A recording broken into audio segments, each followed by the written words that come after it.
Good evening students. आज हम बात करने वाले हैं चैप्टर नंबर 5 अर्थमेटिक प्रोग्रेशन की। बहुत ही इंपॉर्टेंट चैप्टर बोर्ड के पॉइंट ऑफ व्यू से।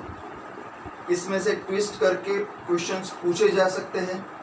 आपने बहुत सारे क्वेश्चंस देखे होंगे, लाइक इसके वर्ड प्रॉब्लम्स जो होते हैं वो बोर्ड में बार बार हर साल इनफेक्ट आप कह सकते हो कि एक वर्ड प्रॉब्लम तो आता ही आता है और एक जो है इसके फॉर्मूला से आता है। तो इसका एक बेस समझना आपके लिए बहुत ज़रूरी है। सबसे पहले हम नेम से स्टार्ट करते हैं कि इसका नेम क्या कहना चाहता है। तो चैप्टर नंबर 5 है हमारा अर्थमेटिक प्रोग्रेशन। तो अर्थमेटिक प्रोग्रेशन का मतलब क्या हुआ? सबसे पहली बात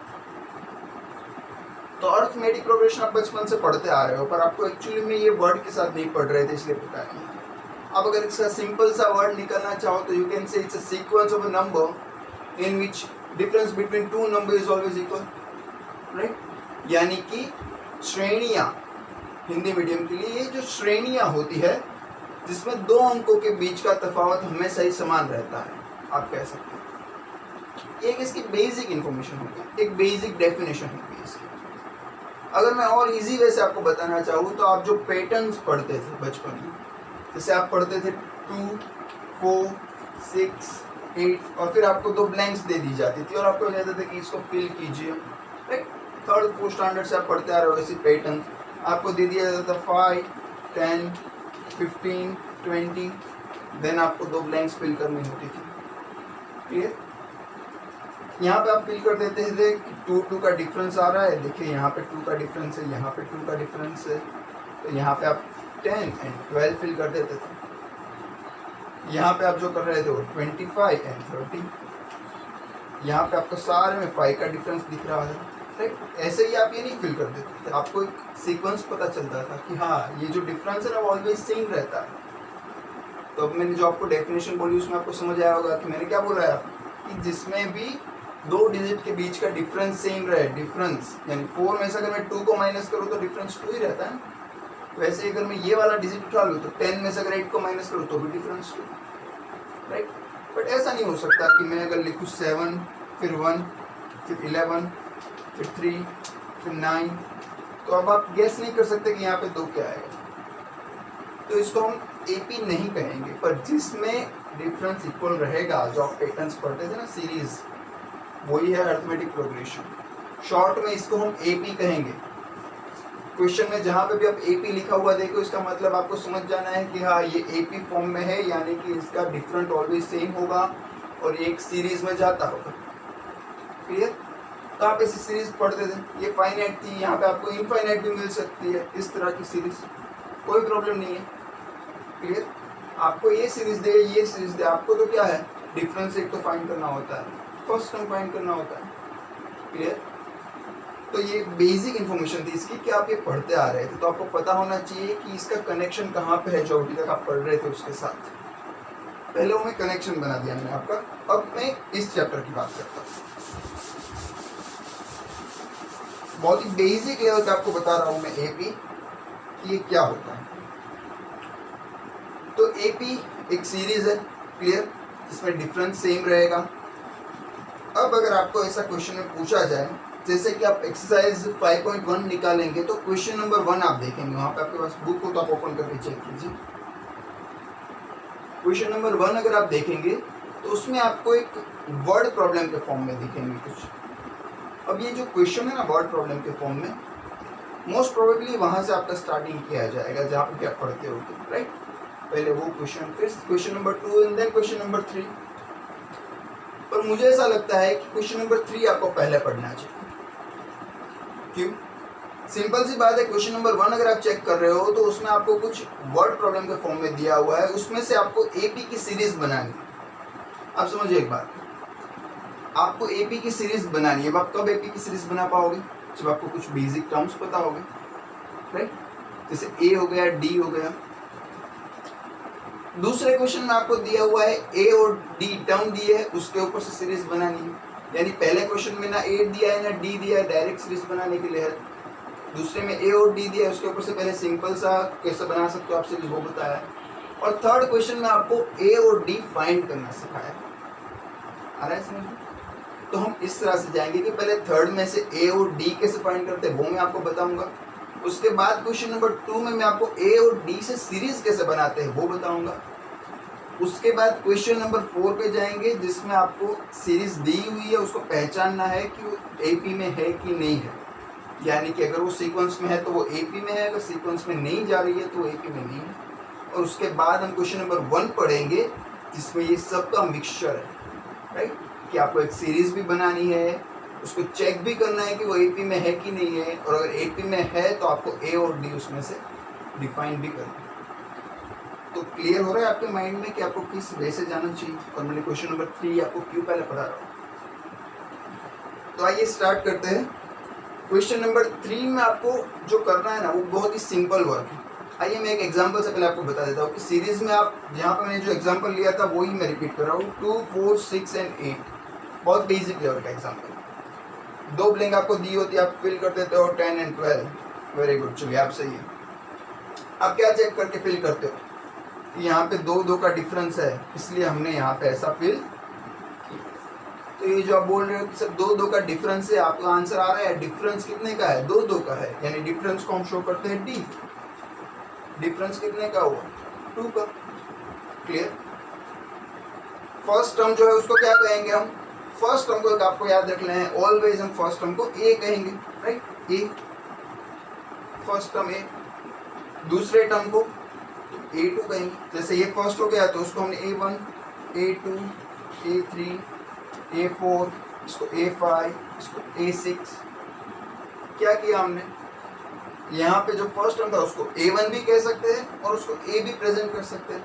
पर अगर दूसरा टर्म है तो फिर आपको स्पेसिफाई करना होगा कि ये A2 टर्म, फिर थर्ड वाला A3 टर्म, फिर फोर्थ वाला A4 टर्म। ऑलराइट। अब ये बेसिक इन्फॉर्मेशन से उन्होंने एक फॉर्मूला बनाया है, जिसको फॉर्मूला नहीं कह सकते एक्चुअली में, आपको ये पता ही होना चाहिए कि जो डिफरेंस है डी वो ऑलवेज कैसे आप फाइंड करते हो, तो सेकंड वाले नंबर से फर्स्ट वाले नंबर को माइनस कर देते हो, डिफरेंस पता चल जाता है। तो सेकंड वाले नंबर को कहा जाता है A2, माइनस फर्स्ट वाले को कहा है A1। तो आपको डिफरेंस फाइंड करना है तो यहाँ पे हो गया 4 - 2। जो डिफरेंस आप यहाँ पे बिना ये सॉल्यूशन किए आप बता सकते थे, उसके लिए बस एक फॉर्म दिया हुआ है आपको। तो हो रहा है क्लियर कि आप बेसिक से ये पढ़ते आ रहे हो, पर उसमें आपको थोड़ा डीप में जाना है कि वो क्यों पढ़ते थे, वैसा क्यों होता था। तो ये डिफरेंस था कॉमन।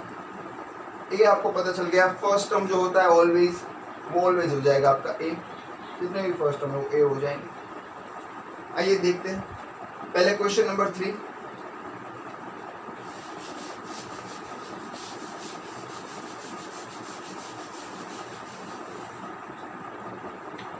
चलिए क्वेश्चन नंबर 3 में क्या मांगा गया आपको, for the following APs. APs यानी आपको समझ आ जाना चाहिए, मैंने जो बताया अरिथमेटिक प्रोग्रेशन समझ ही जाना है, सब जगह यही वर्ड यूज करेंगे।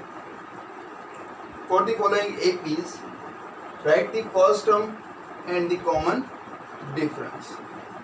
आपको पूछा गया है, एक तो आपको फर्स्ट टर्म फाइंड करना है और दूसरा आपको फाइंड करना है कॉमन डिफरेंस। चलिए फर्स्ट वाली एपी को लेते हैं। अब तो मुझे लगता है आप सिंपल ही कर पाओगे खुद से भी। 3, 1, -1 एंड -3 इनफाइनाइट सीरीज है, आपको कोई प्रॉब्लम नहीं होना चाहिए। आपको तो पता है कि फर्स्ट टर्म यानी जो पहला वाला है तो आप लिख दीजिए a = 3। डिफरेंस यानी 2 टर्म्स के बीच का डिफरेंस आप कह दीजिए d = A2 - A1। So you can say 1 - 3, difference आपका आ गया -2। क्लियर। दूसरा तीसरा फाइंड करने जाने की जरूरत नहीं, क्योंकि बोल दिया है कि एपी में है ही, आपको चेक नहीं करना है। जब आपको चेक करने के लिए बोला जाएगा कि एपी में है कि नहीं, तब आप डिफरेंस सारे के फाइंड करोगे 2-3 के और चेक करोगे कि सबका डिफरेंस सेम आ रहा है तो एपी में है। पर यहाँ पे तो पहले से एपी में दिया हुआ है, आपको सिर्फ डिफरेंस ही बताना है कि क्या है। क्लियर। तो वो आपको चेक कभी नहीं करना है। तो ये था आपका बेसिक क्वेश्चन नंबर 3। अब सेकंड देखते हैं।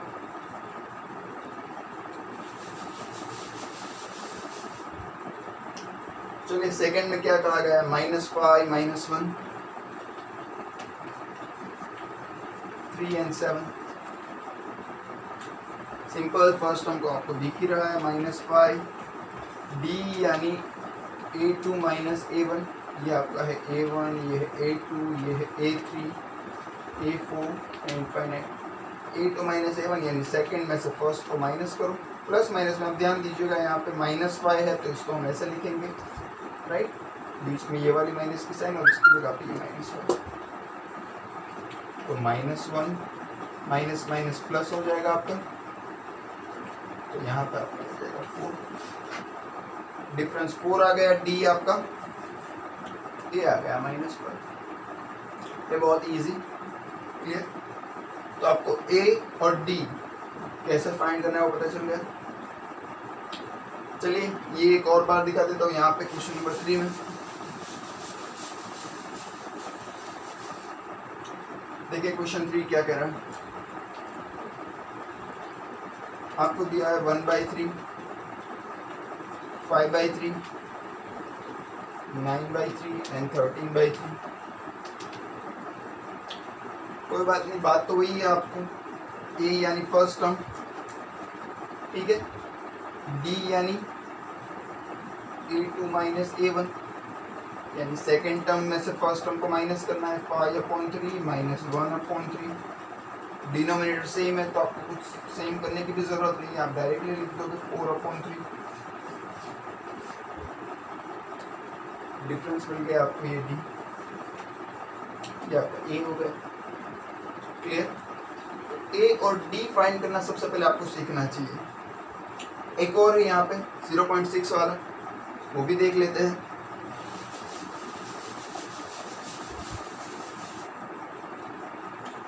देखिए 0.6, फिर 1.7, 2.8 एंड 3.9।